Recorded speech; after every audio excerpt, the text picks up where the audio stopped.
नमस्कार, आप देख रहे हैं खबर इंडिया और मैं हूं आपके साथ चंद्रश्री राज। देश की राजधानी दिल्ली में एक बार फिर जिहादियों के हौसले इस कदर बुलंद हो गए हैं कि यहां वर्दी का खौफ दूर दूर तक नहीं दिखता।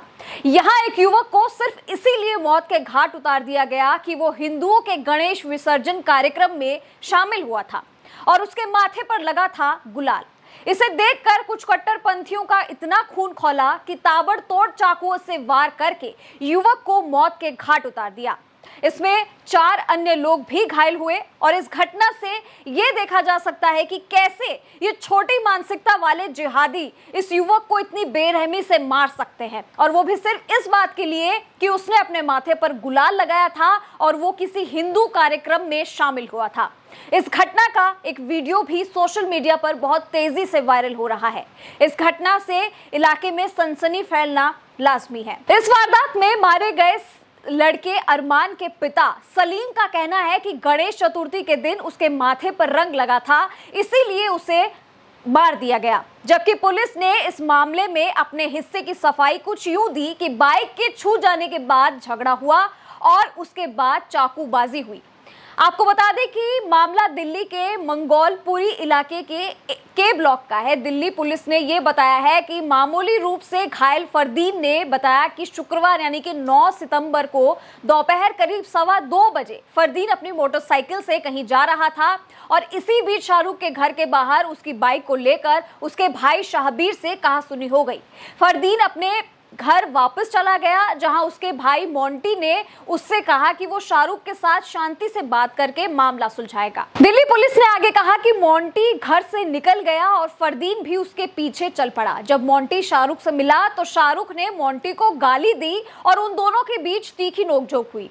इतने में उनका चचेरा भाई अरमान भी वहां पहुंच गया और बहस का हिस्सा बन गया। पुलिस ने कहा कि इस बीच शाहरुख और उसके भाई शाहबीर ने अपने सहयोगियों से चाकू लाने को कहा। पुलिस ने बताया कि दोनों भाइयों ने अपने साथियों सैफ, समीर, विनीत, करण और अजय मलिक के साथ मिलकर अरमान, फरदीन और मोंटी को चाकू मार दिया। मारे गए लड़के अरमान के पिता ने अपने शिकायत में कहा कि उनका बेटा बाइक धो रहा था, तभी शोर सुनकर जब वो वहां पहुंचा तो उसके साथ उसके ताऊ के बेटे के किसी के चाकू मार दिया था। लिहाजा वो उसे बाइक में बैठाकर जब अस्पताल जाने लगा तभी उस पर भी चाकू से हमला कर दिया गया। हालांकि पुलिस इसे आपसी झगड़ा बताकर मामले को टालने की कोशिश करती रही। दिल्ली पुलिस ने इस घटना में किसी भी तरह का सांप्रदायिक एंगल होने से साफ इनकार करते हुए इस पूरे विवाद को 2 परिवारों के बीच वर्चस्व की लड़ाई बता दिया। एडीसीपी आउटर ने कहा कि पीड़ित और आरोपित दोनों ही परिवारों में पहले से दुश्मनी थी और इसी के चलते 3 आरोपितों की गिरफ्तारी और अन्य विधिक कार्रवाई जारी होना भी बताया गया। अब इससे ठीक ऐसा ही एक मामला झारखंड के गढ़वा से भी सामने आया था। अभी कुछ ही दिन पहले झारखंड के गढ़वा में भी ये आरोप लगा था कि एक युवक को पेट्रोल छिड़क कर जिंदा जलाने की कोशिश की गई थी और पीड़ित इस घटना में गंभीर रूप से झुलस गया था। उसे अस्पताल में भर्ती भी करा दिया गया था और ये पूरा मामला गढ़वा जिले के वंशीधर नगर थाना क्षेत्र के चित विश्राम गांव का है, जहां पे कुछ जिहादियों ने एक युवक को पेट्रोल छिड़ककर जान से मारने की कोशिश की थी। वहीं अब इस दिल्ली वाले मामले में दिल्ली पुलिस की माने तो पुलिस इसे आपसी विवाद बता रही है। साथ ही घटना के बाद दिल्ली पुलिस ने मंगोलपुरी थाने में आरोपियों के खिलाफ हत्या और हत्या के प्रयास करने के 2 मामले दर्ज कर लिए हैं। उधर इस घटना का वीडियो सोशल मीडिया पर काफी तेजी से वायरल हो रहा है, जिसमें घटना को साफ साफ देखा जा सकता है। इस घटना के बाद हर किसी का दिल दहल गया है। अब ये देखा जाएगा कि क्या अब देश में किसी त्योहार को मनाने या माथे पर गुलाल लगा लेने से किसी की हत्या कर दी जाएगी।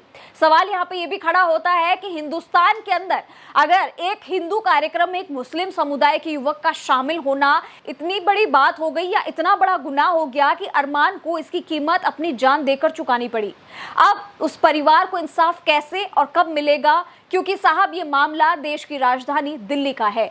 तो जल्द से जल्द हम यही चाहते हैं कि उसके परिवार को जल्द से जल्द न्याय मिले। और बहुत जरूरी ये हो गया है कि देश की राजधानी दिल्ली में अगर ऐसा मामला सामने आता है तो दिल दहलाने से ज्यादा भी डर और खौफ दिलों में बसता है। और सबसे अहम और बड़ा सवाल यही है कि इन जिहादियों पर कब नकेल कसी जाएगी और इनकी इन हरकतों पर इन्हें कब पकड़ा जाएगा, इन पर कब एक्शन लिया जाएगा? आपका क्या कहना है इस पूरी वारदात के ऊपर? हमें कमेंट बॉक्स में जरूर लिखकर बताइएगा और हमारे चैनल यानी कि खबर इंडिया को लाइक, सब्सक्राइब और शेयर करना ना भूलें और हाँ, बेल आइकन जरूर दबाइएगा। नमस्कार।